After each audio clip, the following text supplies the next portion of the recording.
To all of you that are out there, we're going to start in a minute, but if you have a chance and want to use the chat section, we want you to send us a little chat about whatever unusual rule popped up for you when you began showing, anything unusual or any new rule that you weren't aware of that caused some interesting thing to happen to you. So Dana's going to be sharing some of those, or she can also unmute you as we go along here and there, because we'd love to hear your stories. There's always some really cute ones. So Yeah, absolutely. So anyone has the ability to unmute if they want to share a story. So it's about 7 o'clock. Shall we begin? Yes.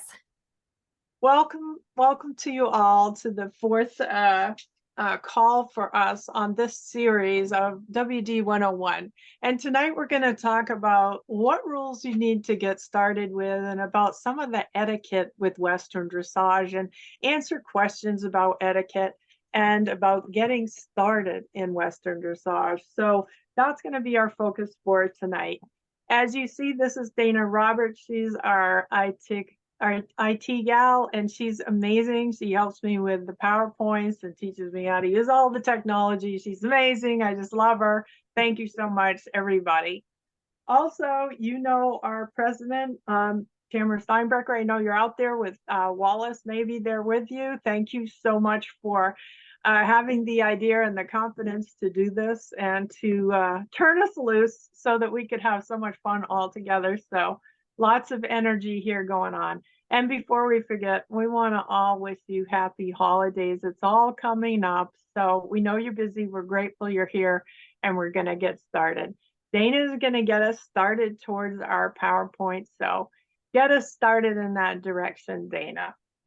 Perfect. Thank you so much. Did you want to screen share it? Yes, absolutely. Okay, let me leave the immersive view. Let's see if it will go.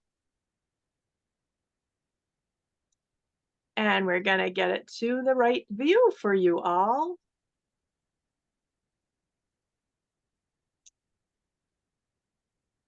And let's see what view we can go to. Here we go for you all. So we're on the session 4. What rules do I need to start? There's lots of very simple rules to get started. And of course, there's a huge list. And of course, the first thing is elimination. And for all of us that come in from all of the other divisions, also known as DQ'd, disqualified. But lots of things are for elimination. But when you read the elimination list, and we're going to go over this extensive list at the end, but we put it at the beginning and the end just to remind us that when you look in the WD rules, here it is, it's WD 128. There are some things which you get eliminated for. Example, things like cruelty and misrepresenting, lying on your entry forms is what they're getting at. Things like that, like things that are completely unsportsmanlike. USCF and other organizations eliminate us from a competition, and that's as it should be. But there are also times when maybe you go in the ring and you just had the wrong bit in and you didn't know, because I know the first time I went in a dressage test, I hadn't read my dressage rules and I went in with a Pelham. It wasn't legal. I didn't know. My points didn't count right then. I was eliminated just for that test. And I went out, I borrowed a snaffle, popped it in my horse's mouth. That was crazy to ride in a different bit, but whatever. Went in the next test and got around. So sometimes you're eliminated from the competition, and sometimes you're eliminated from the test that you were in, or you'll see in these rules at the top that it's the next closest class depending on the time of when the incident occurred. So in that first line there, under elimination, I'm going to get my little pointer out, get my little laser pointer out if y'all can see it.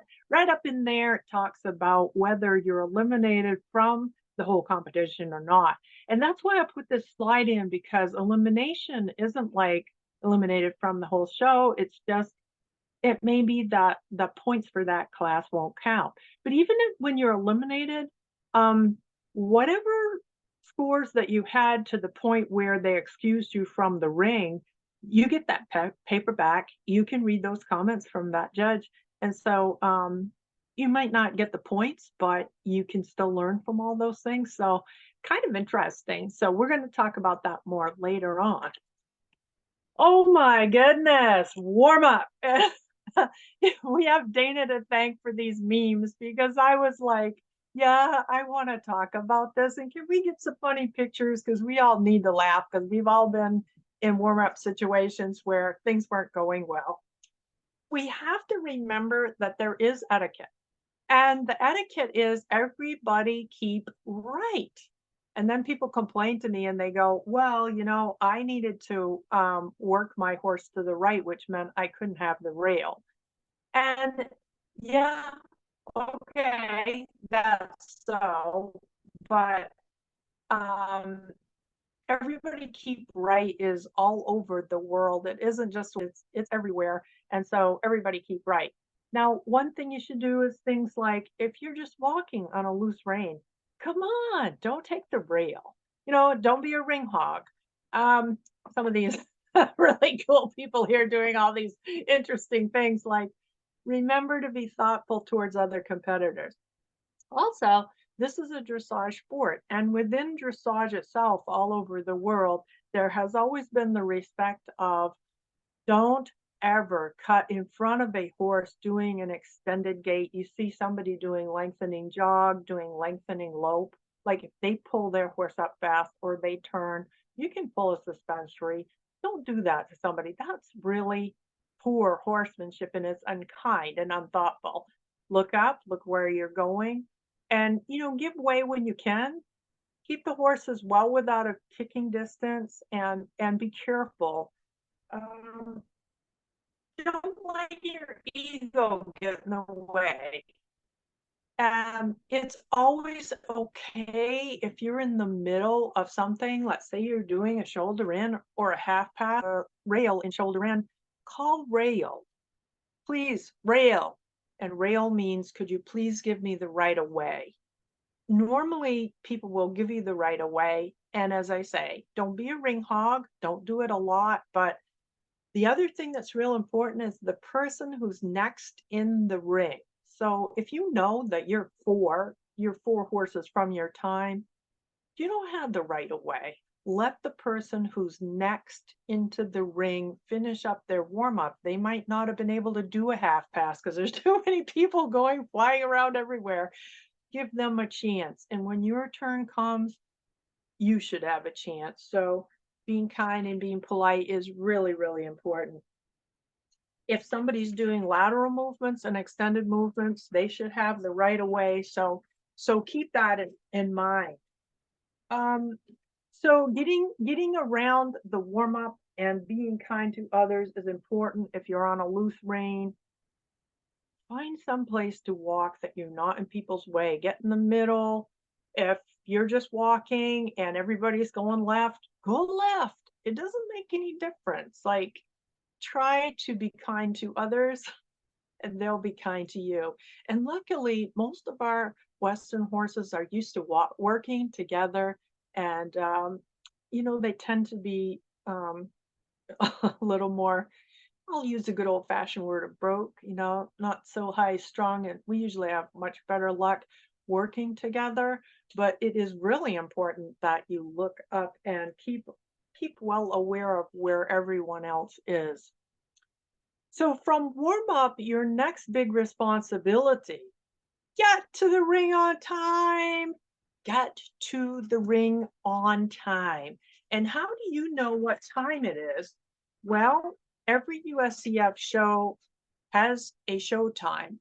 The announcers generally record is announcing it to us. Pay attention and look down and be sure that your cell phone or your watch or whatever you're using for a timing device is actually at the same time that they're calling, that they're telling you that is, because whatever the announcer is announcing, that's the official show time. It's not what your watch says, it's what they say it is. And that can be tricky. It is almost always cell phone time, Well, I've been sitting there with an iPhone before, and my iPhone is 2 minutes off from somebody else's iPhone. I don't know how that's possible, but it is because it's happened before. So it's whatever time it is that they say it is, not what time you say it is. So getting to the ring on time is your responsibility as a competitor, and it is not the ring steward's job, and it's not your groom's job, and it's not your reader's job. It's your job. You have to double check your ride times, triple check your ride times, and even the day of the show, management has the right to change the ride times the day before if somebody gets sick, they need to move something, they see that they've made a mistake in the schedule, and they publish them. So those ride times are going to be at the show office, um, maybe posted at the ring, but they're publicly posted. And if you don't know where they are, then you go online and you look at them, or you go to the show secretary office and you say, I need to check my ride time. Can you give me the day sheet, or can I just check that, I'm so and so, and I think I'm supposed to ride at 9:02. Am I still at 9:02? Did any times change? And they will help you. They'll tell you, but it is your responsibility. So be checking about that. So here's the thing about getting to the ring on time. You're responsible for getting there. You're responsible for knowing the time. And this is the tricky part. People who are new to dressage or Western dressage are frequently late. And they have the idea that if they ride at 8 o'clock, that they present themselves sort of around my ring at 8 o'clock. They don't understand that as a judge, I need to have you in the ring at 8 o'clock. And if I don't have you in the ring at 8 o'clock, if you're not entering at 8 o'clock, if I ring the bell at 8 o'clock exactly, and you take your 45 seconds, you only have 45 seconds before you have to go in. It used to be a minute, but now it's 45 seconds. You take that 45 seconds, and the scheduler has scheduled the ring really tight, and they say that this test is 4 minutes, and they've given me 4.5 minutes for your ride, and theoretically your ride takes 4 minutes. I will lose, well, maybe a minute and 15 seconds on your ride. Why? Because by the time you get in there, it'll be 8 o'clock and 45 seconds. And I need a minute to write on the end of the test. If you want any comments at all, it'll take me 1 minute to finish. And I still have to ring the bell. And I was supposed to ring the bell in exactly 4.5 minutes, 5 minutes, whatever it is for the next competitor. It's possible if you linger that you make me 45 seconds late, and you're thinking that's no big deal. And in 10 rides, that's 8 minutes. And I'm allowed a 2-hour break. In 2 hours of judging, like every 2 hours of judging, I'm allowed a 10-minute break to go to the bathroom or whatever I need to do. And 9 out of 10 times I have to walk or get a golf cart to get to a bathroom, and I can't make it in 10 minutes. I can't get to the bathroom, use the bathroom, and get back. And you start thinking about that and you go, wow, that's going to be maybe a really grumpy judge. You're like, this is not good. So you're allowed to take your time, and you're allowed to come up late to the ring or come right at the last minute, and we will let you in. But your best option as a competitor is to be early to the ring. Your best option is when you see the ride before you salute, that you start walking or jogging quietly around the ring as they're exiting the ring, because you will get the most time around the ring and have the best opportunity for yourself, and then give your horse the most time. Now you're going to see the judge will have their head down, writing crazily. They're still working on that other person's test. So you're in time. You can't be forced to ride before your time, but you really, really need to present yourself 2 minutes before your time. Why? If anything goes wrong for you, like let's say that you get to the ring and you have some piece of illegal equipment on, and actually somebody around the ring sees it and says, "Oh my gosh, like you forgot your whip is too long," or you forgot to take your boots off. Like your horse is allowed to have some boots in the warm up, but they have to come off before you go in the ring and you forgot to take them off. You have time to do that. You also have time to go around the ring. And if I have my head down writing for those 2 minutes, you can go around the ring. What you can't do is show up to the ring early, and you can't enter the ring before I ring the bell. And that's supposed to be an elimination. It happens occasionally. We don't Usually a judge will not eliminate you for that. They're very kind about it generally, but if you blatantly enter the ring before they ring the bell, you can be eliminated. But what usually happens is you hear a bell from another ring and you think it was yours, so you're kind of nervous and you come in, and usually a judge says, hey, I'm not ready for you, go back out. I didn't see that. I'm not seeing that. I didn't see that. And they're really nice about it. But it can happen, so you have to be careful that you're listening. You can ask your steward, do I have a bell or a whistle, so that you can listen for it easier. Um, and, just be sure that, if the ring next to you has a bell and this ring has a whistle, that you're listening for a whistle. So getting to that ring and being there a couple of minutes ahead is really important, and be watching for that other rider to finish their tasks. And as they walk out, you can start around the ring. As long as you're not crowding them, you don't get in their way while they're exiting, keep your horse away from them, you can go around the ring. So that's really important about that. You want to take your time as you go around, be sure you get there. But once that judge rings the bell, then you have 45 seconds. You have 45 seconds to get in there. So that's an important thing to keep in mind.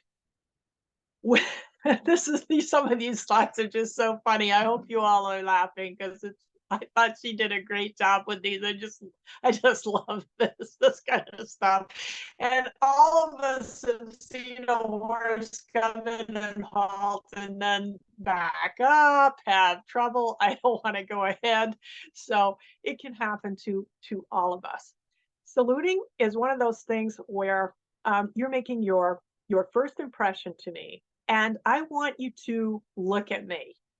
Look at your judge. And this lady's doing a beautiful salute with quite a nice bow, but when she looks up, I hope she's looking. And I want to tell you something that's important about that.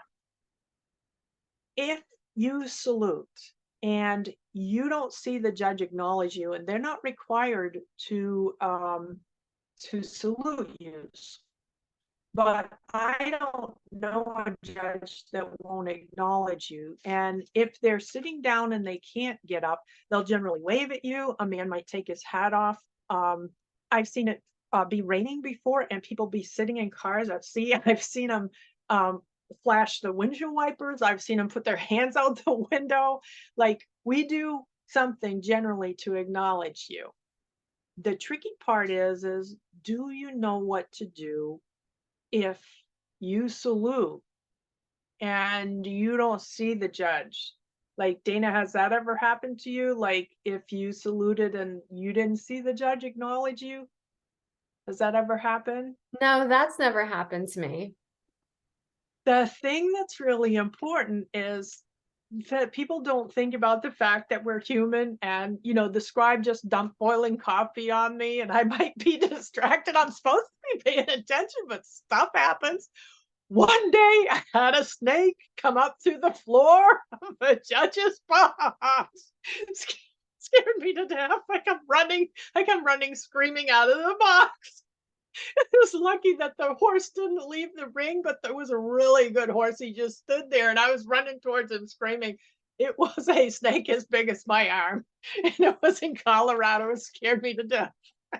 So stuff happens. Weird stuff happens in the box. If you don't see the judge salute you or acknowledge you, stand there and salute again, because that isn't an error. you're required to take your hand off the rein and salute. And if they don't see your hand off the rein, you get an error. And that's one of those -2 things. And it's also cumulative. And if you get 3 errors, you're eliminated.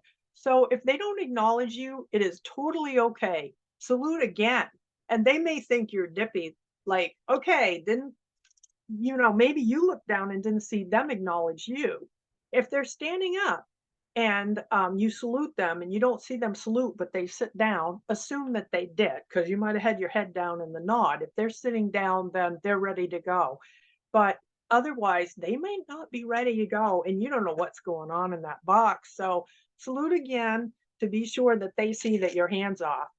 We have attached a video, and I think that's on a slide later on how to do a really good salute. And we've given you some really good ones here. A lot of people put their hand right below their thigh, which is, I mean, the description of the salute in the rule book says, drop your hand loosely. However, anybody that really salutes and does a lot of showing, they salute like this. And this woman's amazing. And here's one left-handed. It is an English horse. But what it points out is that from every angle, if you have your hand out about 35 to 40 degrees, they can see your hand. Because if you put your hand right down here, and then that horse bends its neck around the tiniest little bit, they can't see if you took your hand off. And God forbid this rider with this dark horse with a black shirt is in an indoor arena with the door open, and now she's nothing but a silhouette. And I can't tell you how many times I'm guessing whether the rider saluted or not. And then comes a whole controversy. You mark them an error. They come in and argue with you. You don't want to have an argument with a judge about anything. Don't go there. Like, don't give them any reason to blink. They're judging as fast as possible. They have a 10-minute break in 2 hours. They have 10 minutes in 2 hours. They have 45 minutes for lunch and 10 minutes in the afternoon. And they will judge 8 to 10 hours and they'll be on the grounds 10 to 12 hours. And I still have my head down writing on the paper before you while I'm blowing the whistle, which means that they literally have almost no rest. So they're concentrating as fast as possible, trying as hard as they can under bad visual conditions often. Don't make them have to guess what's happening. Like, get your hand off the rein, get it off there long enough. And most of the Western dressage judge, the tests at the low levels say that the halt should be 4 seconds. That's awesome because in 4 seconds, we really have a chance to look and see, is the horse square? Is the rider straight? Do they have a nice, elegant salute? Did they do everything? I can get my breath. I can sit down and then you move off and I can go. If you do a 2-second salute, if I stood up, which I try to because judges sit down too much. And so they try to stand up and sit down to salute you if they're physically capable of it. They're trying to.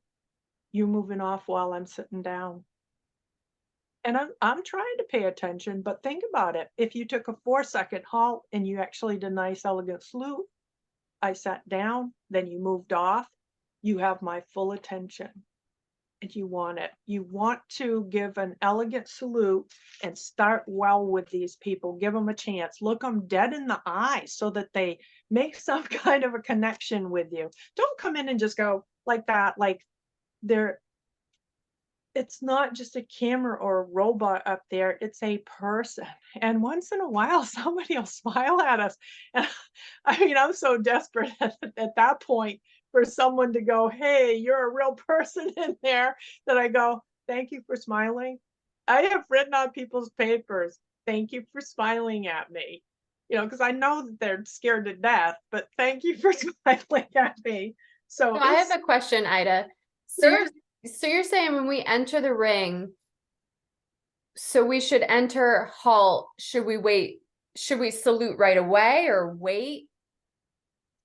I get my horse square, so I trot, trot, trot, halt, square, and then, of course, the video that helps you with the salute goes, 1001, put your reins in the left hand. 1002, put your arm out. 1003, nod your head. 1004, put your hands back in both reins. And number 5, move off.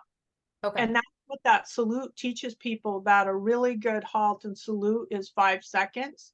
And it teaches you to count and do it 1, 2, 3, 4, 5.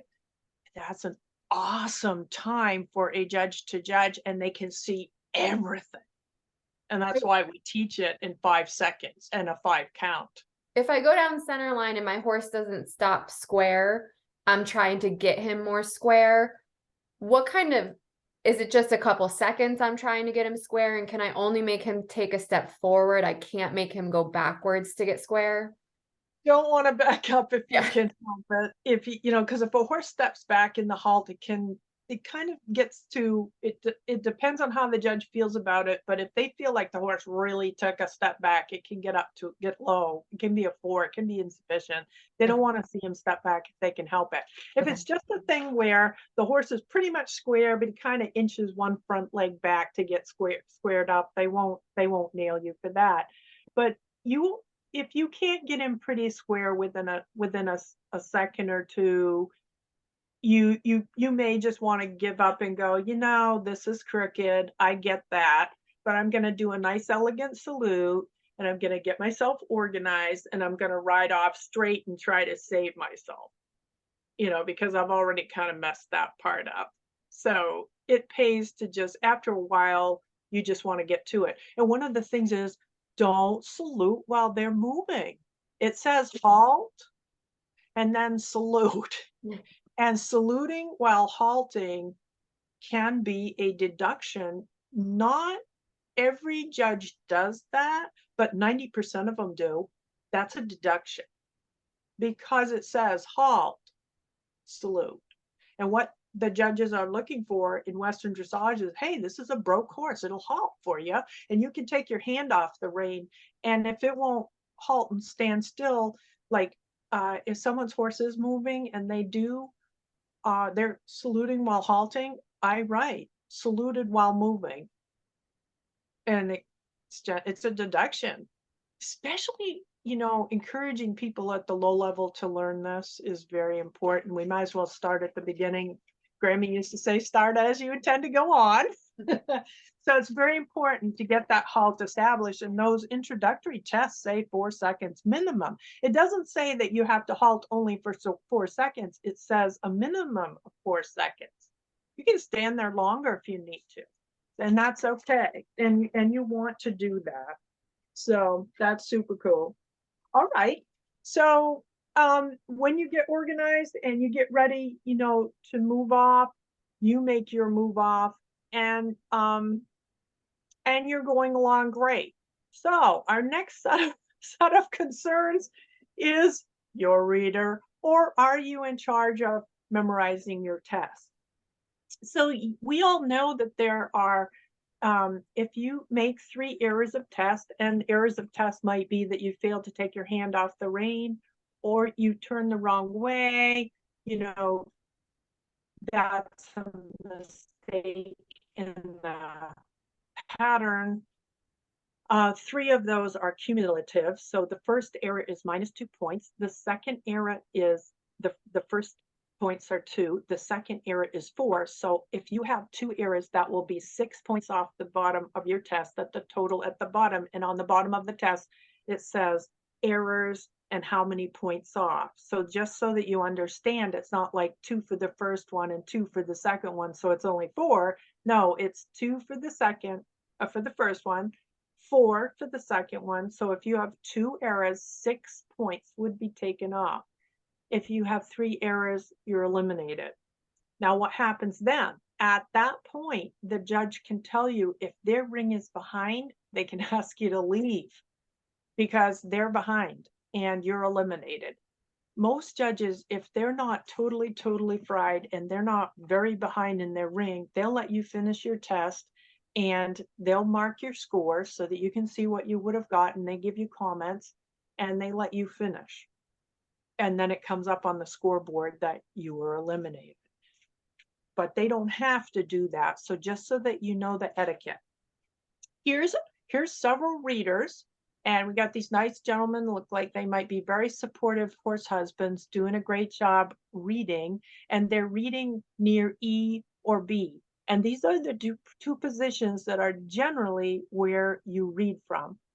Weird, crazy things about etiquette about readers is that there is that rule about unauthorized assistance. So the reader is allowed to read the test just exactly as it's written.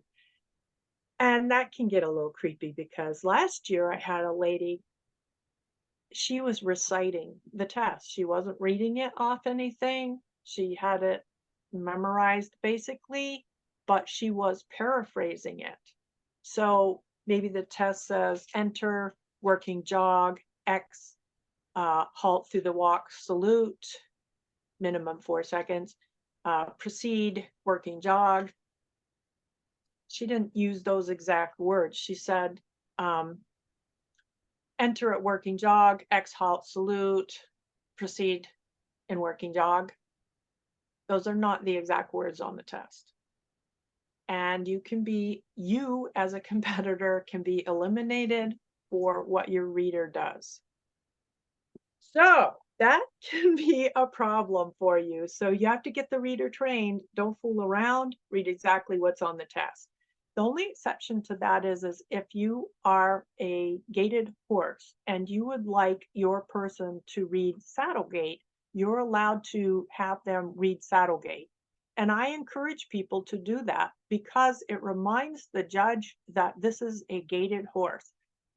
And you're thinking, well, that's pretty self-obvious and evident, but they've been judging for hours. Horses have been coming in. There are horses that are quite irregular by spells, and we're not sure if, what exactly is happening out there.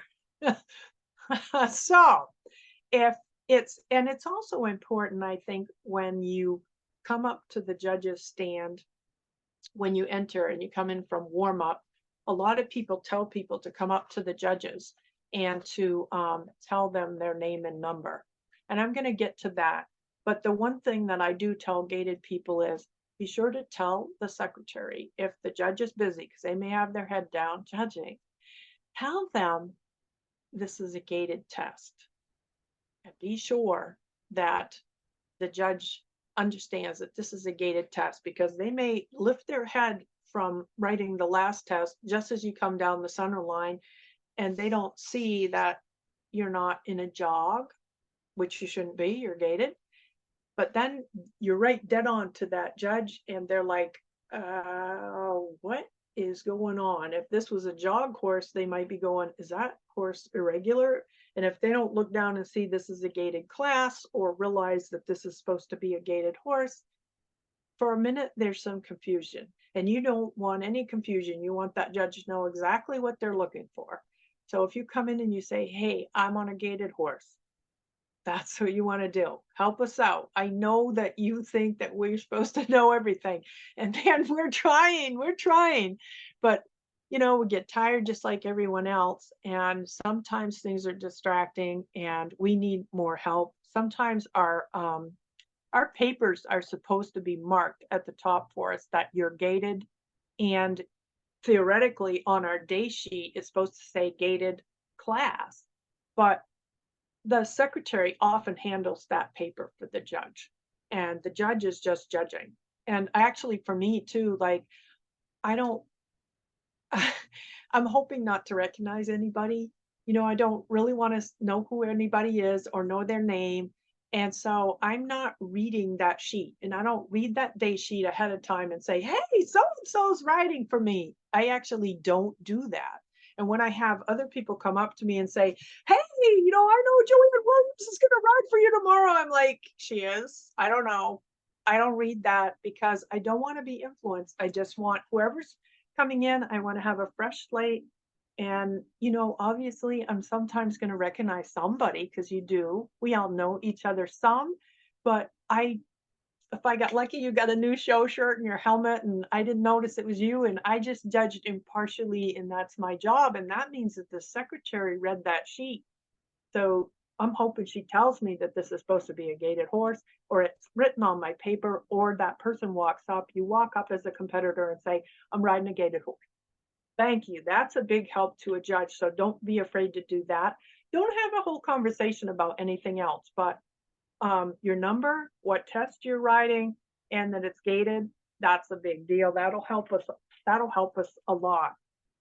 So remember, don't talk to your readers while you're exiting.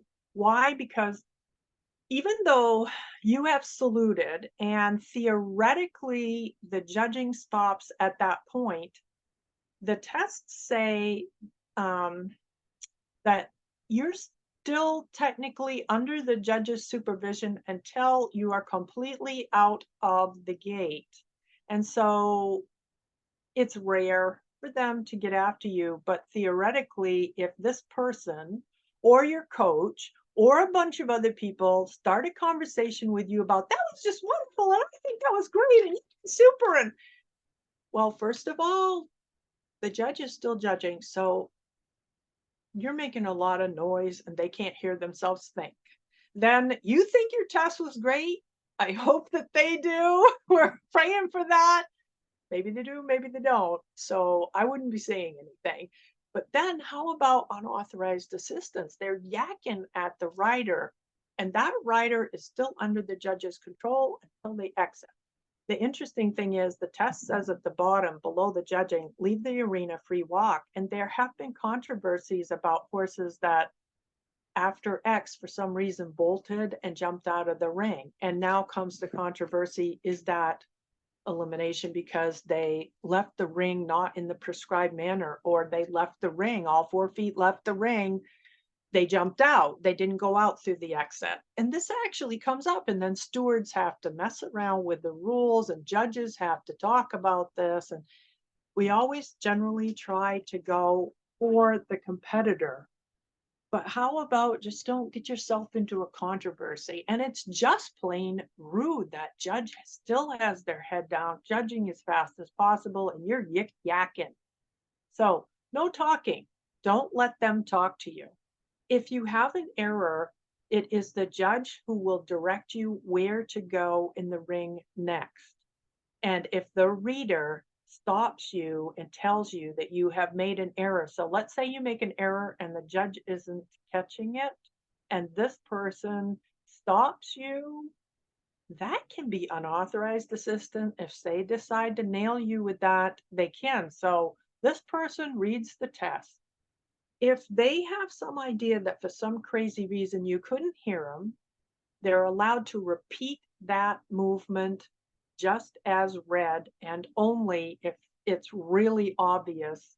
Not that you're not paying attention and you went the wrong way, like you can't go, they turned right and you go left, left. They can't do that and help you. But a truck goes roaring by and they know for sure that you didn't hear them. They just read that movement again, and that's all they can do, period. They can't do anything else.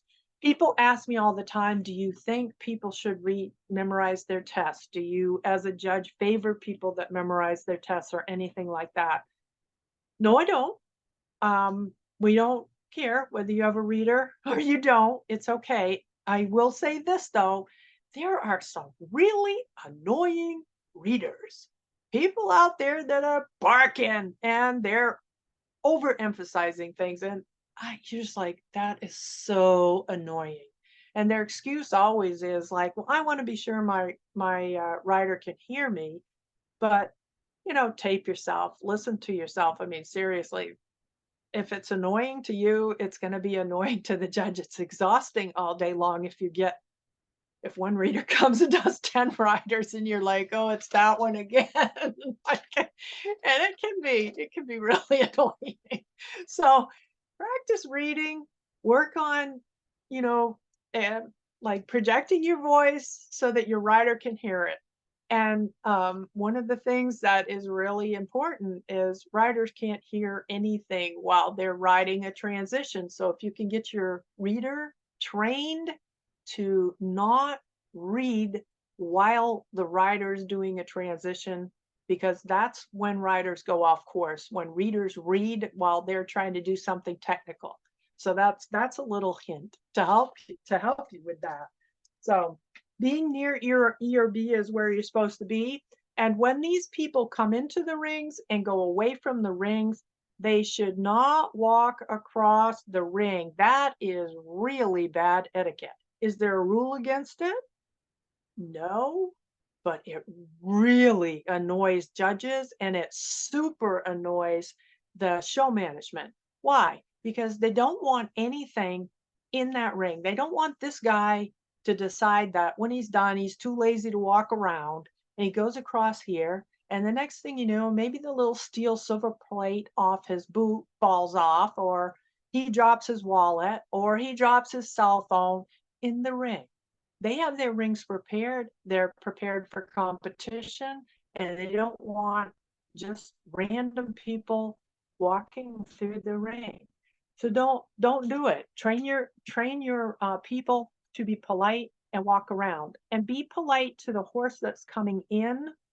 That, you know, if a horse is coming this way, don't let your reader get in the way of that person. If you are exiting the ring and you see somebody starting around this way, you know, don't confront them at the gate, kind of hang out for a second.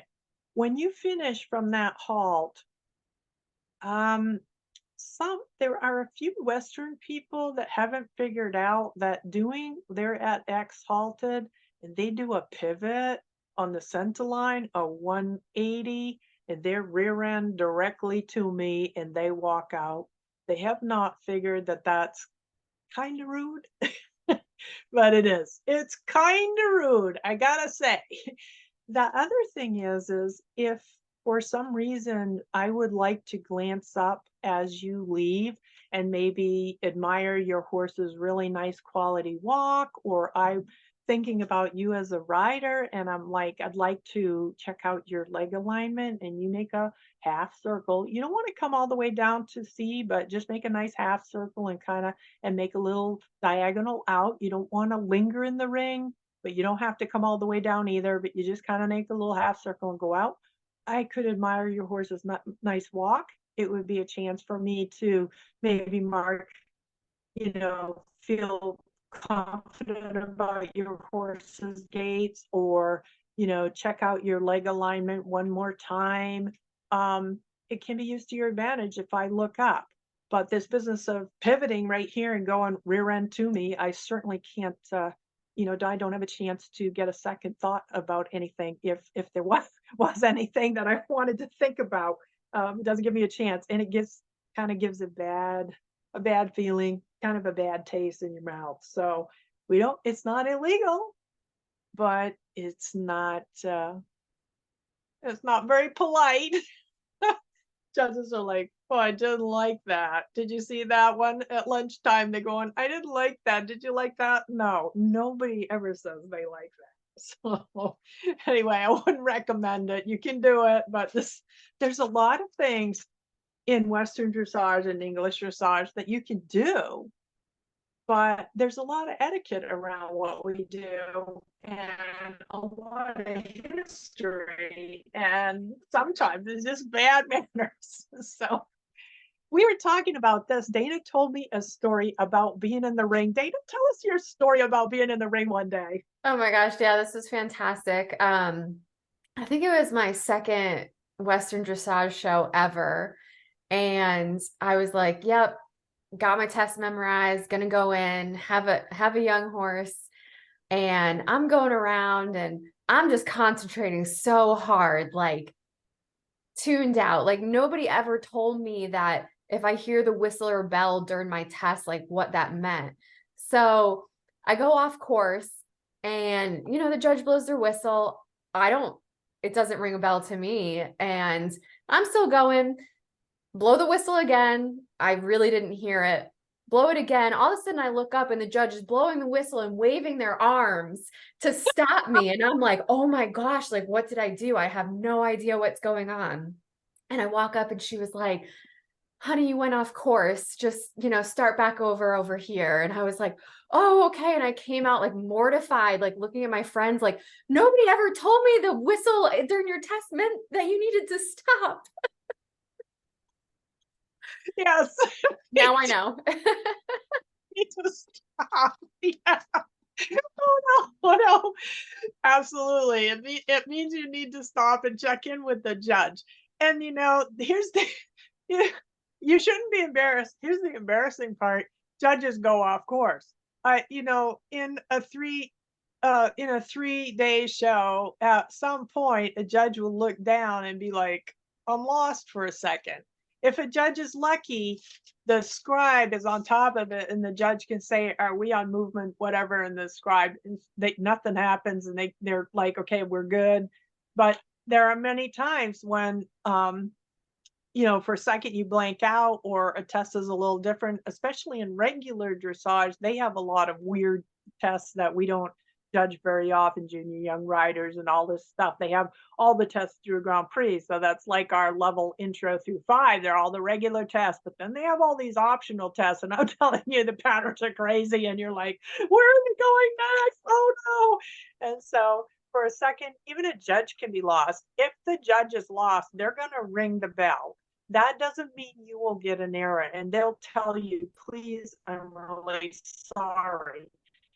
We try really hard not to interrupt your test because we're terrified of disturbing your mental situation. We know that we can throw you off, and we're desperate not to. But if I'm lost, it's not a good thing. Your test is going to be messed up. And so I need to stop you and figure out where I went wrong. And if I was lost, and it can happen, and they usually we abjectly apologize, and we try never to do it, but we're human just like everybody. And so a mistake can be made, and it's not just you. So when that happens, we talked about it before, that they ring the bell or the whistle. If the reader's there, the judge will stand up and call you over like yours did and try to say to you, okay, you did the circle and now I need you to go down the long side and take the diagonal, whatever. If you get lucky, and they're a very good judge, they will also say, and this is what we're trying to get our judges all trained to do, and most of them do, but not everyone does. I also look over at the reader and say, reader, please start with box 5 or whatever box it is. And I tell the reader what I want them to repeat, which is the movement that you're going to start with. So that if you have a reader, they know where they are. Because sometimes readers are, well, my husband used to read for me and he said it was nerve-wracking. He was wonderful at it, but he dreaded it because he was terrified that I would be penalized for a mistake if he read wrong or something. Of course, he never did, and that never happened. And even if it did happen, it's my responsibility to know my test. But I know that all the people reading for us are they want to do their best for us. So, but it can happen. And so there's something else. What happens if you come in and you go down the center line and your reader says, turn left? And they're reading intro test 1 and you're entered in intro test 2, and the judge has intro test 2 in front of him and that test says turn right, and now the whistle blows.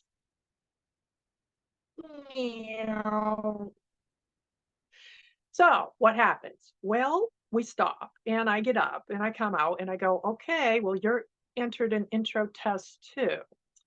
Then comes a discussion that maybe it's just a misunderstanding and the reader's just on the wrong page. If we get lucky, that's it.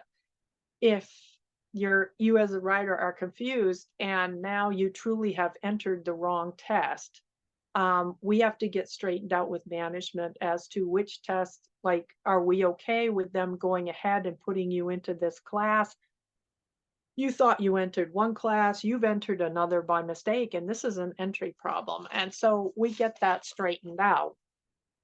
If you can actually ride the test that you're entered in, and your reader has the test and they can read it to you, sometimes those people are able to go ahead.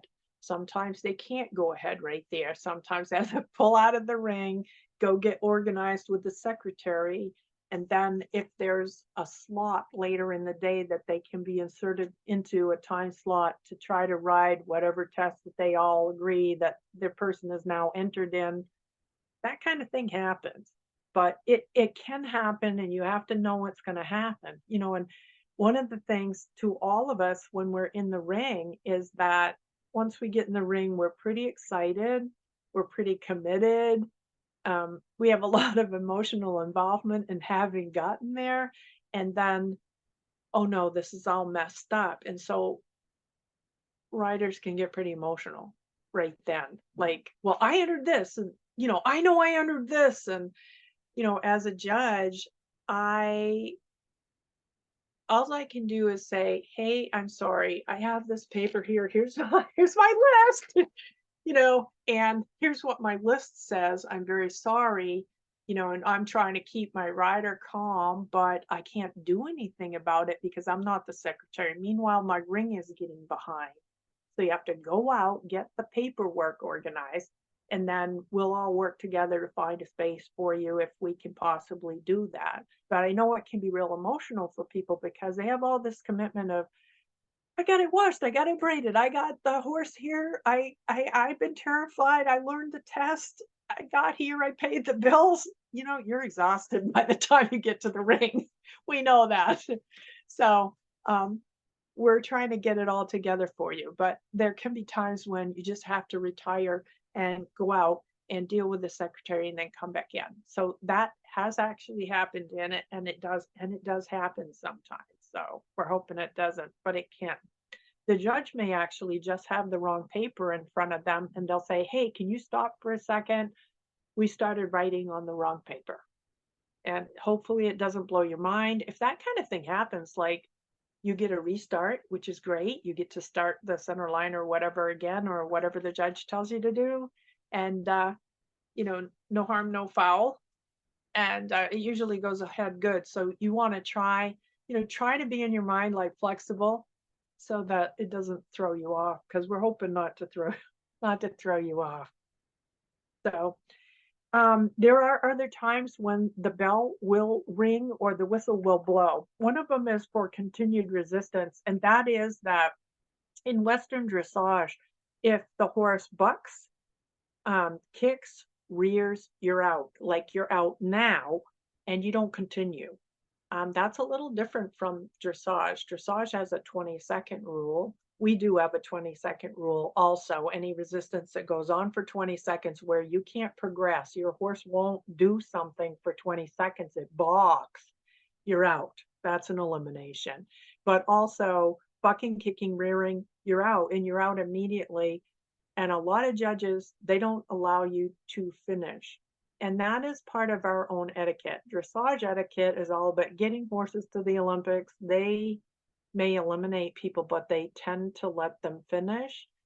That isn't so popular here because our attitude is we have rideable broke horses, and horses that are bucking, kicking, rearing, we don't want them in our rings. You can take it home and school it. You can take it back to the warm up and school it, but we don't want those exhibited to the public because that is not what we're about. We are about harmony, and we are about horses that are safe. And we're looking for horses that are safe for more than one person to be able to get on. Like I may have a level 5 horse, but a really good level 5 horse, can I let my intro rider husband ride it? Yes, that is what we're about. And so you may not be allowed to continue. And I know I rang somebody out recently that the horse bucked and they were mad. And I was like, I'm sorry, but this isn't dressage. This is Western dressage. Your horse bucked, you're out. That's the deal. And we're not going there. The other thing which you're probably not aware of, but while you're in the ring, you're under the management and the judge's liability. And so they're saying to you, this is unsafe. I don't want, you're excused. And that's what they're saying. So it's very important to be listening if the bell rings and that kind of thing. It can happen. And, the other thing that can happen is, it's said in the list of eliminations, lameness. And if a judge feels like that your horse is markedly lame and is not serviceably sound and they blow the whistle, they're going to explain to you that at this moment, at this time, I don't think this horse is appropriate to be ridden in this test for this moment. They're not a vet, and you can take your horse to a vet later and they can say whatever they want. But right at that moment, that judge says, I don't think this horse is sound enough to go on right now, and I'm not comfortable with it. And there is no recourse to that. You can't protest it. There's nothing to be said. You can't, don't even bother to complain to the management or whatever, because it could be something as simple as, I'm not saying your horse is lame from any veterinary thing. It could be something simple like they stepped on themselves in the test and now they're limping. They have a rock in their shoe. I have no idea why they look irregular enough for me to write down lame and blow the whistle. Judges do not ring horses out commonly, and they think and they think and they think. And I'll tell you, we are really stressed when we do it, and we are looking with like laser eyes because we don't do this casually and we don't fool around with it. And if we tell you that we're that worried about your horse, please, please, please, please, we're begging you, go out and check that horse, check the tack, check its feet, figure out why we rang that horse out, because something's really wrong, because they don't do it. No judge does it casually. They don't want to do it. They want to always be the horse's advocate, but they don't do it casually. So please, please trust your judge if they ring you out for this. And I've had people come up to me and I've seen them start arguing with other judges and say like, well, no, he just limps to get out of work, and I don't know what they say, all kinds of crazy things. And believe me, judges, they're really serious about this. Like, they don't do this lightly. So if they ring you out for this, please, please check your horse. It's really important. Some of the things that are different for us, we're allowed to talk to our horse and we're allowed to pat them. I love this one that says, people think I'm crazy when I talk to my horse. What am I supposed to do? So, although you're allowed to use your voice, we have had some people that were talking constantly in tests, and it was a diatribe. And they were reaming the horse a new one, and there was some swearing. Um, that was a problem, and we rang the bell and we told them, kissing, clucking, good boy, whoa, those are appropriate. But swearing is out. This is a family sport. No, no, no, no, no. Not a diatribe to the horse. Do not want to hear it continuing like, come on, you can do it. Oh, the whole thing. No. So, but it's kind of funny because it has actually happened before. We do want you to pat the horse. It's okay. However, think about it, you are changing your rein hold. So if you've got two hands on the rein or one hand on the rein or whatever, and you're patting the horse a lot and frequently and often, you're changing your rein hold, and you might confuse your judge. Or the judge is like, was she riding one-handed, two-handed? What's going on here? So we're expecting you to pat your horse once or twice, but not constantly. It's all allowed, but use it judiciously. It's one of those things that's kind of cute to talk about, but we've had it happen, so it can make a difference what's happening for you. Here's our cute little horse, and this meme is so funny. Like, horses know how to count. But did you know that if your test is added up incorrectly, your Western dressage test, you have an hour to get it corrected? And people are like, what? And I'm like, almost all of us that actually really show, we add up our tests. Now, that computers are used some, but for years, people were hand adding up tests, and they may not be added up right. And how often does a test not add up right? 1 in 25 tests. I mean, in a big show, maybe more than you'd want to know. So add up your tests. Look down and see if you did have an error, if it was taken off properly, the amount. You have 1 hour to get it corrected. And somebody lost a championship last year by 0.03 of a percentage, which turned out to be 1 point between the winner and the grand champion and the reserve champion. So you have an hour after they post the scores. So get up there, get your test, and you can actually add it up if you want to. And if there's any question in your mind about whether it's been calculated correctly, please go directly to the secretary. It's the secretary's responsibility, and ask them or show them, could I ask you a question? I'm not sure this is added up right. I just want to check that it's added up right. If they have added it up right, they'll make the correction and they will change the placings if that is there. And that's one of these obscure rules that nobody knows anything about. And after they've lost the championship because their test wasn't added up right, they go, really? And I'm like, right, add up your test. Like, it's okay. Nobody's going to be upset because anybody can make a mistake. Most of us are horse people. That's not our thing, IT or adding machines. So don't forget things like, switching handhold positions. If you start with one hand, or you were riding one-handed in Western dressage and you switch to two hands, that's a no-no. You're eliminated for that. If you start with two hands, I actually had somebody in an online show this year that was riding two-handed, and she came up to the free walk and she put her reins in one hand in the free walk, which was kind of nice. And I was like, wow, that's kind of cool, but you just eliminated yourself. Wow, what a bummer. Things like that. So you do have things like that going on. You really have to pay attention to some of those obscure rules. There are all of the tack and attire rules. And here's all these really cool memes about all of the clothes and funny things. Tack and clothing, we could spend just an hour on, truly. But once again, it's the problem of you need to know the rules. And the rules are in USEF rulebook, and the entire set of WD rules is only 35 pages. So when I print mine out, and I print mine out before every horse show in case there's any change, and I don't rely on my phone or whatever because horse shows don't have Wi-Fi. I want it in hard copy, and I want to have highlights on it, and I want to be able to look at it fast.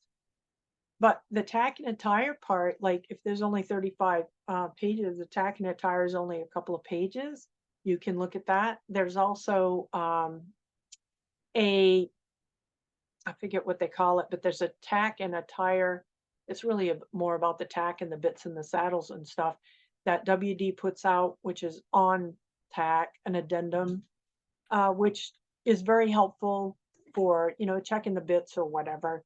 But, one thing to think about tack and attire is that you're responsible for it. It doesn't matter what anybody else says. And even if you took a bit to a steward and that steward said, yeah, I think that's legal, and you go to the next show and the first steward said it was legal, and you go to the next show and the steward says that's not legal, if that steward at that show determines that that isn't legal, it's not legal. It doesn't matter what anybody else told you before that. So here's some suggestions. If you're going to be in an online show and you have a question about something, you take a picture. It's usually bits, but you take a picture of your bit, like every angle of it, and measure it and whatever.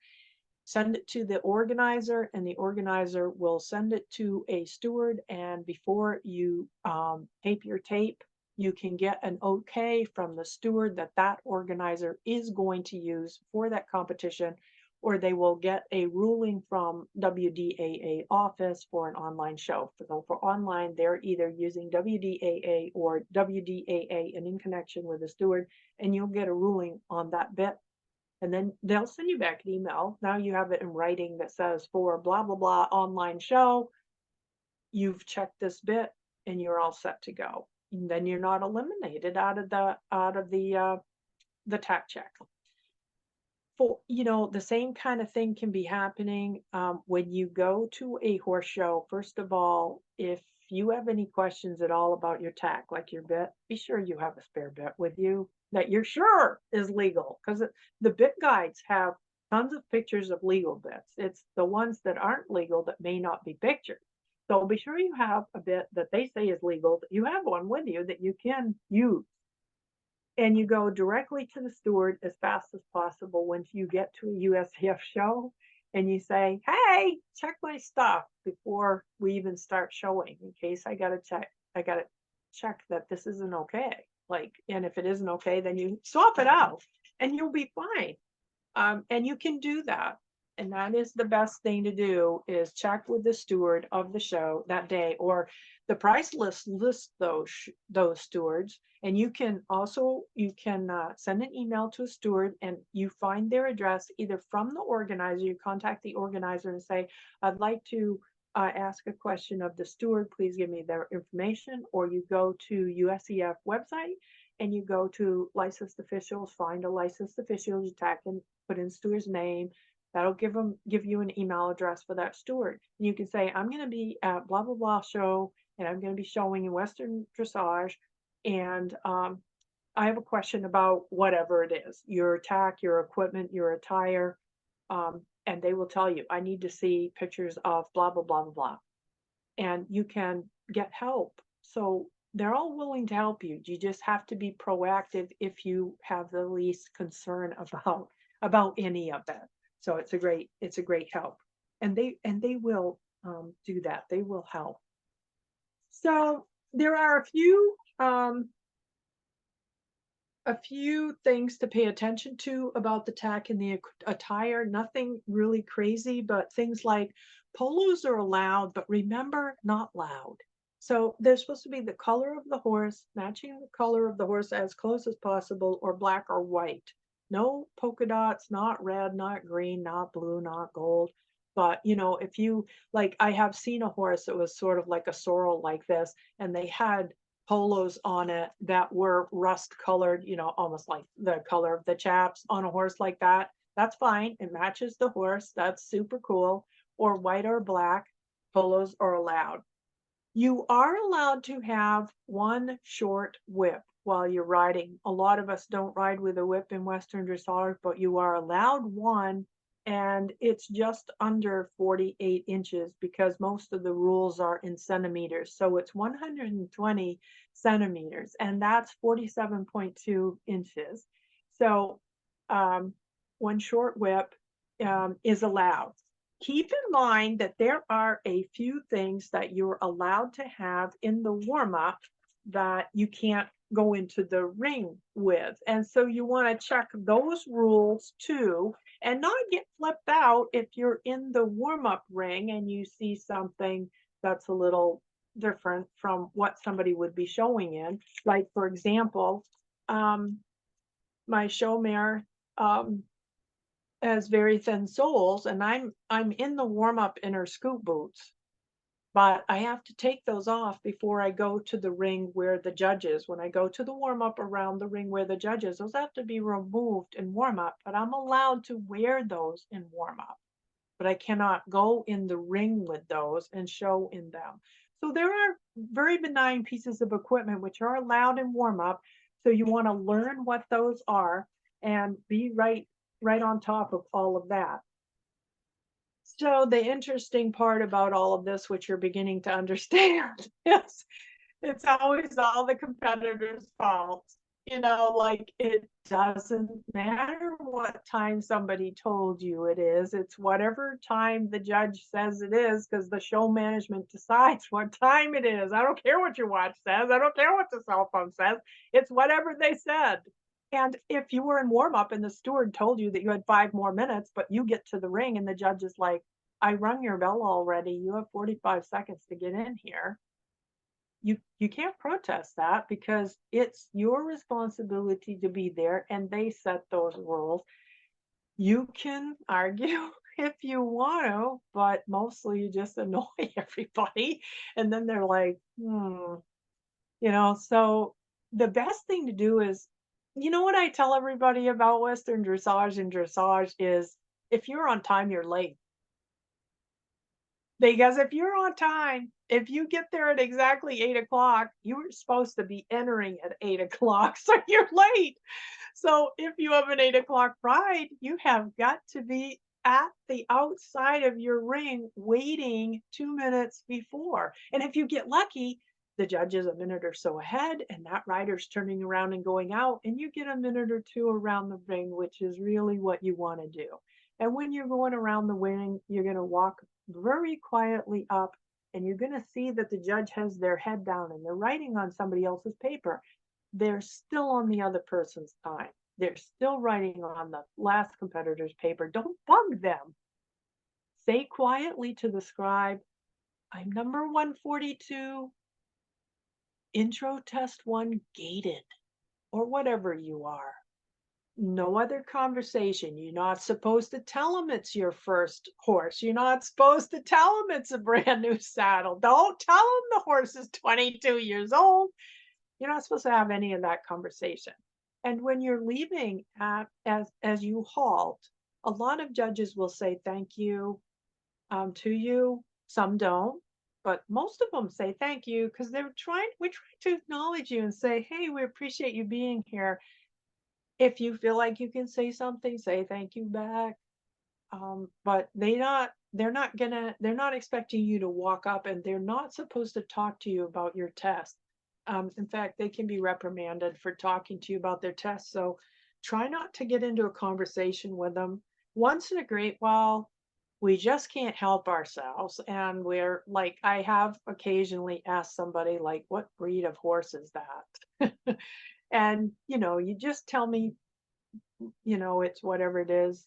And, it's an Icelandic or something. And they'll say thank you. They really can't have a conversation with you or they get in trouble. And the steward's over there writing them up on the report. Like, you talk to that writer. If they call you down to the front to talk to you after your test, if they do, then sometimes a judge needs to talk to you about a rule that they think that you don't know about. They want to warn you if they thought that your reader was on the edge of unauthorized assistance or anything like that. They want to help you because they think that you're getting sideways of a rule and they don't really want to penalize you for that rule, and they're trying to give you a friendly warning or something like that. But they're going to be real careful about doing that, and it doesn't happen too often. Don't freak out when they do it because they're trying to do something nice and help you. But it will happen occasionally that they have to have a conversation about something that's happening. It might even be something benign to you, like you were in there and somebody came by with the baby buggy and jumped your horse. I might say to you at the end of the test, I might wave you down and say, hey, I know that was a disturbance, but I really didn't feel like it disturbed your horse very much. And I didn't mark you down for that because I didn't feel like that was a problem, and it was an unfair thing that happened to you. They might say something like that, which would be nice. That's in your favor. So that's super cool. So we're hoping for that for you. So, keeping in mind that no matter what the steward, what someone else told you, you get yourself on time. You're responsible for your test. You train your reader. Watching all of those rules, that's all for us as a competitor. So knowing the important and, be prepared. So here's our list. Oh, the one other thing that I didn't cover was, at a regular show, you are not to dismount. If you're at a USEF show, you are not to dismount after the halt. You are to ride to the tack check.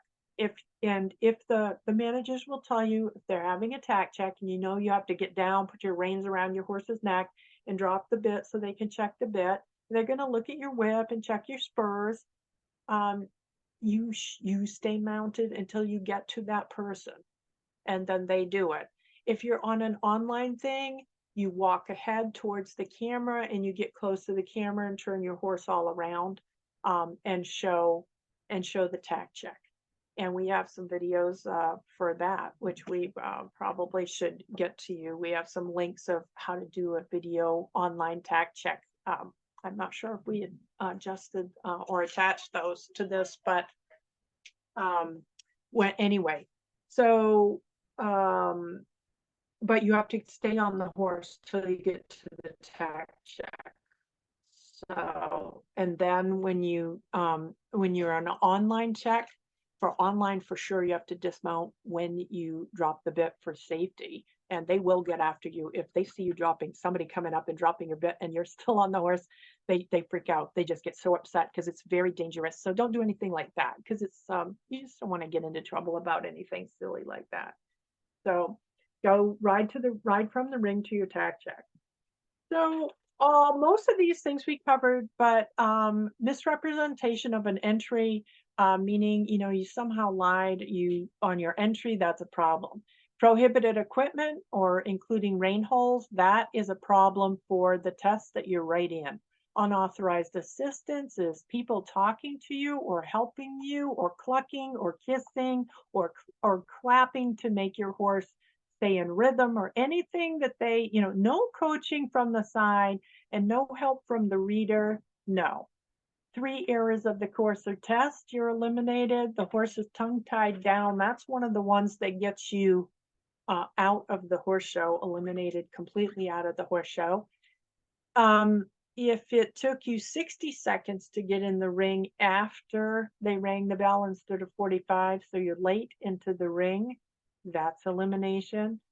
If all 4 feet of the horse leave the arena, with or without the rider, that's elimination.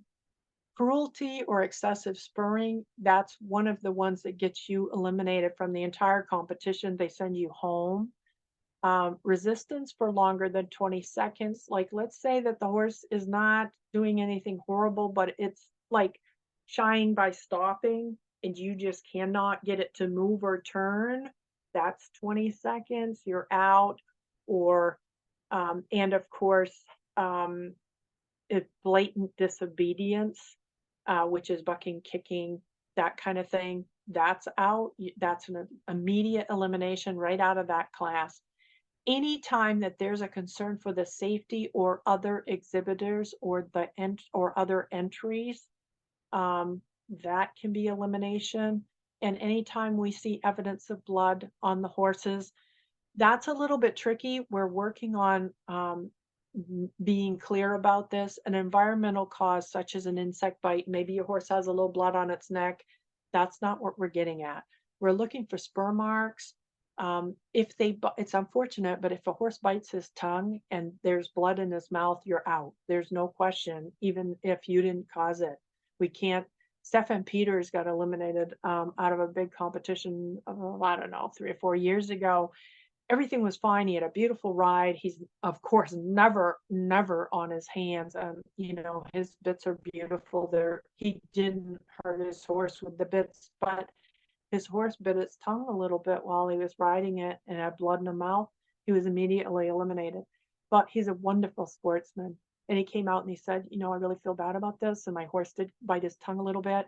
And I understand why I'm eliminated. And he was really wonderful sportsman and such a good leader for everybody in the world for saying, hey, it's about the horse. So it's very important. Failure of the competitor to wear their number. If you come to the ring and you don't have your number on, if I see that you don't have your number on, and I can stop you and tell you, you don't have your number on. Like, if you get in the ring and you don't have your number on, I'm screwed. I cannot help you. Like, I can't do anything about it. I can't judge you, and your points don't count. So you are sort of eliminated in that you don't get your points. I sometimes am allowed to score you unless it's the thing where I'm so far behind that I have to stop anyway because I need to catch up. But it's a nightmare. Sometimes people um, don't have their number and can't get clear back to the barn, and another competitor grabs a bridle number, turns it the wrong way too, and we take a pen and write the correct number on there. That's fine. A piece of paper stuck on something with the right number. It doesn't have to be the official show number, but we have to do something quick to get you in the ring with the right number because USCF will not give us a pass on that. You don't have a number, you're eliminated. So don't mess around. The other thing is that USCF is really big now on you have to have a number when you take that horse out of the barn because they're looking now about is somebody whipping a horse in the warm up? Or are they, doing some weird stuff somewhere else on the grounds, like getting after a horse inappropriately? And they're looking at us. Everybody's looking at us. And we have to be transparent. And WD, we don't have these kind of problems, but don't go there. Keep a number on yourself because they want to look over and be able to identify who is that? Who's doing that?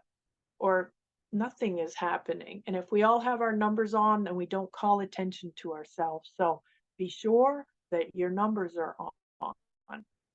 They're on the halter when you take the horse out of the stall, and they're on your bridle or your saddle pad or whatever when you take the horse to warm up. And the stewards are checking. Who are you? What are you doing? Who am I marking off here? So be sure you got your number on. That's a big deal. Anytime at all a horse and a rider fall, horse or rider combination, anybody falls, you're out, you're done, and you don't get back on.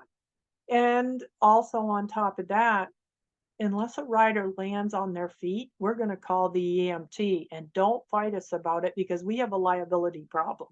So if you fall in my ring, don't be hassling me when I call the EMT because I'm liable and your air's consuming. If you think you're not having a problem, but later something happens and we didn't check you, we are screwed. So be patient with us because we have laws, and I'm a licensed USCF judge. If I don't follow the rules, I lose my license.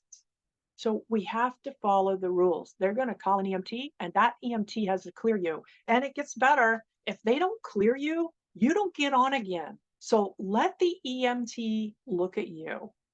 Somebody can straighten that horse out later. You don't need to get on right then. I know you'd like to get on and correct that horse for whatever went wrong, but you know what? That horse, as long as it's still alive, it's not bleeding, everything's fine. We need to be sure you're okay. And if you're okay, we can school that horse later, tomorrow, whatever. But if you don't get cleared by an EMT at a USCF show, you don't get back on. So let them do their job. We have a procedure we have to follow. So be aware of those rules. Cooperate as quickly as possible to keep the horse safe, you safe. We need to keep the rings on time, keep the show on time, let everybody do their job, move along. So if you didn't know that, we're required to do that. So we're sorry. We know you don't like it. We know it's the old thing, like we're tough, we're going to get back on, but we're not allowed to do that anymore. So you'll just have to forgive us and be patient. Any situation where a direct rule violation can be cited, you can be eliminated. You're always given the benefit of the doubt, always. If there is not a direct violation that can be pointed to, we will give you the benefit of the doubt. And we try to bend over backwards to be sure that we don't actually eliminate people. We try really hard not to. So we're trying not to apply these to you.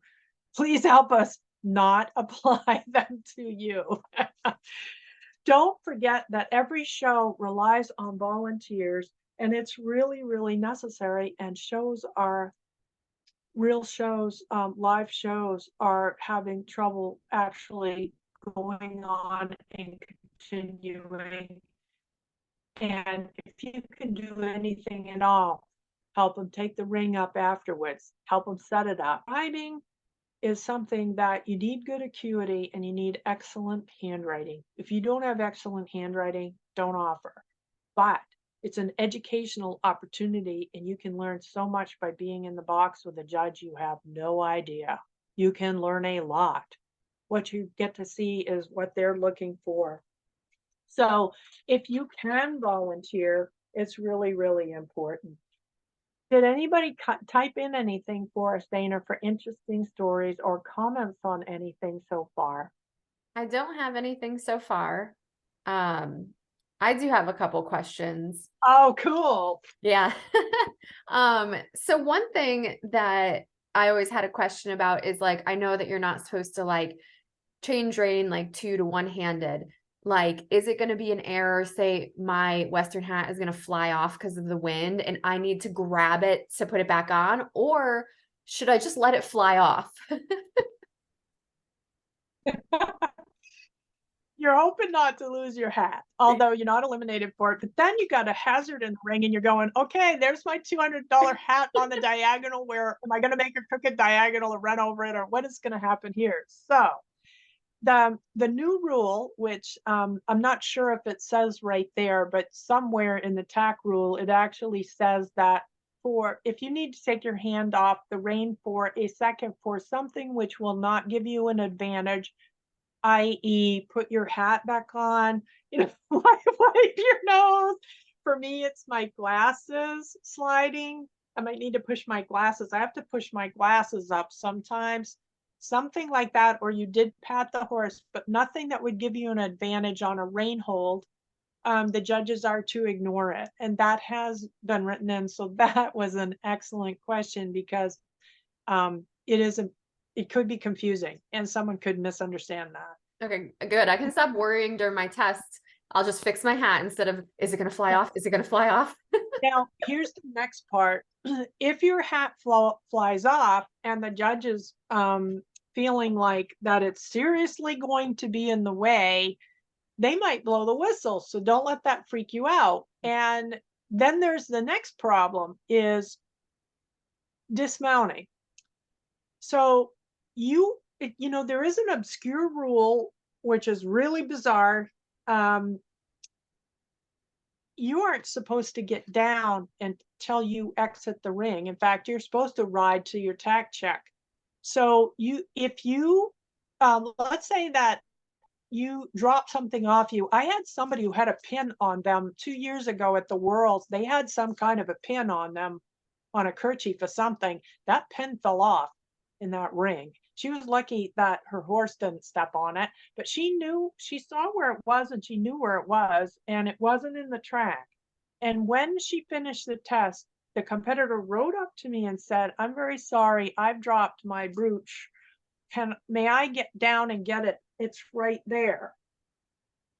If she asks and I give permission to allow her to get down, she's not in trouble. But if she gets down without permission, it's technically a fall. They dismounted before they exited the ring. And it gets weird is that, are we really going to eliminate her? Well, now you go down this whole thing, you call the stewards and you call the manager and you have a meeting and you blah, blah. You don't want to go here. I got to tell competitors, don't get into this stuff with the organizers and the judges and whatever. Like, keep yourselves out of trouble. You don't want to come to anybody's attention. You just want to come in and give me an awesome salute. And they go, wow, look at that center line. What an awesome salute. And you get my attention. All this other weird stuff. You have to have a meeting about something or no. So you can't get down. So I'm hoping the judge would ring the bell and maybe stop you and send her secretary out to get the hat. Or if she looks at the hat and it's not blowing around and she thinks if your horse isn't shying at it, she just lets the test go and you're smart enough not to ride on your own hat. And then when you get done, she says, it's okay to get down or I'll send my secretary out to get it. I'm hoping that would happen for you. But that's how some of that is going to play out. One of those scenarios is going to happen. Sometimes people come up to us afterwards and say, hey, I'm really sorry, but there's a horseshoe in the ring over here and I rode around it, but I don't want anybody else to ride on it. That's somebody doing us a real favor. If there's a rock or a horseshoe or something weird in the ring, and that's why we're telling people, please don't walk through the ring. We don't want to drop one day, a lady came and said that a Bic pen was in the ring. Can you imagine a horse stepping on a Bic pen, those steel ball I was like, oh, we need to get that out of there. Like, and I had the feeling that it had fallen out of somebody's pocket. I was like, "Oh, no, this isn't good." So, that kind of thing. So that kind of thing can happen, and it's good you asked about it because you have to be really careful to get permission to get down. It can Mhm, be the same thing, you were riding around and you dropped your whip, mhm. and you wanna get it back, but you also don't want it in there for the next competitor to ride on it and break it. And you can say to the judge, "Please, I lost my whip, may I get down?" And they'll either give you permission or they'll send a ring steward to get it and hand it to you, that kind of thing. So that's a really good thing to ask. That's an excellent question. So if you have to drop your whip, because you're allowed to do so, you would Yes, say let the judge know and not have like your caller come in and just get it? you can't ask the caller can't step in the ring. Okay, And even after the test is over? well, it's illegal for him to step in while you're still in the ring. Got it. Because that would be unauthorized assistance. They stepped in the ring to do something. Yes. Okay. Whoa, dangerous precedent. Now comes the meetings, call the management, call the steward, judge gets out of the box. And then every one of these things that happens, my ring's getting behind. Mhm. You guys don't know, but at USEF shows, the stewards or technical delegates write us up. We end up on a report form when we're behind. We are nuts crazy about not getting behind because they report us for being, she was 2 minutes behind, she was 10 minutes behind. If you get more than 12 minutes behind, um, they come and they speak to you. And for sure, you go in the report, but any amount of being behind, you guys do not have any idea what pressure the licensed judges are under. That's why we are famous for being on time and being fast and not being late, but we're under a lot of stress not to be behind because we are written up, we're reprimanded, and then you're corrected. And this affects your licensing. So when competitors cause these problems, you add to that person's stress, and then that becomes cumulative. If she gets behind, she loses her breaks. Now you have a judge that hasn't rested or eaten or gone to the bathroom. Not a good thing. And I don't mean to be a jerk and say that you should, like everyone has a job and we love our job. So I'm trying not to whine, but I don't, I think if a judge would say, do you realize that this is the situation for this person at this job? Because when people sit down to scribe for us that have never scribed it before, they get up and they tell me, this is nutty. I don't even know how you can do this. You know what I'm saying? Like they've Yeah. never been under that much stress before. They didn't realize how pushed we are. Yeah. I do And have a question in the chat. It looks like from Mike Moak, I have a chin cushion on the noseband at the buckle at the chin as my horse is sensitive there. Is that an allowable addition to the bridle? okay, so we have a cushion on the what again? I have a cushion on the noseband at the buckle at the chin. So where the buckle is, I believe at the chin is a Yeah, little right there. cushion. As far as I know, it is. But the caveat is that anything that's a question. So let's say that you actually sent me a picture of that, Mike. Thank you very much. I would say right to you what I'm going to say now. I'd say, I believe this is, and if I was doing the tack check for an online show, I would let it go. But to be absolutely sure, every single question like that, you need to send it to a steward. The very best steward for WDAA and who is handling all of this information for us. And if you send it to me, I would send it to her, but you can just send it directly to her, is Francie Newsom. And Francie is the go-to gal for us for WDAA, and she handles all of our TAC questions. And if she doesn't know the answer, she gets a definitive answer in writing from WDAA for us. As far as I know, that is, I would assume it is. But if it was me and I wasn't sure, I actually had a bit I wanted to ride online in this year for the online international, and I just couldn't find a picture of the mouthpiece of that bit anywhere in the TAC addendum. And so I sent it to Francie and I said, I don't even want to practice in this bit until you tell me it's legal. And when Francie told me it was legal in writing for the international, I'm like, okay, I'm all set. I'm going to pass the tact check unless something else is illegal. But everything else I had was the same and I passed the year before. So the best thing to do, Mike, is you just send it to Francie and just check. As far as I know, it is. I would say yes, but I am a judge. Those people are stewards and that's their job. So my guess is yes, I think so. I'm quite confident, but still. Oh, one thing we forgot to mention is, do you know you can withdraw? Have you ever heard of anybody withdrawing? Yes. Oh, good. Dana has. Yes. So anytime that you're in the ring and you're like, I can't go on. I don't want to go on. I'm, you know, it can be something like my horse is acting up. I'm nervous. I forgot my test. I don't feel good. I'm just about to upchuck. I've actually had a rider throw up while she was in the ring. She actually stopped, threw up, kept going, but I was like, this isn't good. I rang the bell after she threw up. I said, would you like to be excused? She goes, I'm sorry. I'm very sorry, but I'm okay now. I'd like to finish. I was like, oh my goodness. Oh, she did too. But you can withdraw. All you have to do is turn towards the judge and salute. So in the middle of the test, anywhere in the test, if you get to the point where you're like, I need to be excused, you can say to them, please excuse me. But if you can't say that or you're too far away, just turn towards them and salute. Now, here's the deal so that you all understand. Legally, we cannot tell you not to withdraw. Why? Because one woman was told 5 or 6 years ago in dressage, a judge got after her like, this is unsportsmanlike, blah, blah, blah. I don't know what she said to her. I don't know. The woman was having a heart attack. She had pain going down her arm. She couldn't get her breath. She didn't know what was wrong with herself. She was still riding, but she's like, I need to get out of here. I'm going to faint or pass out. And the judge at that time, we just didn't know. It might have been longer ago than that, but it was a while ago.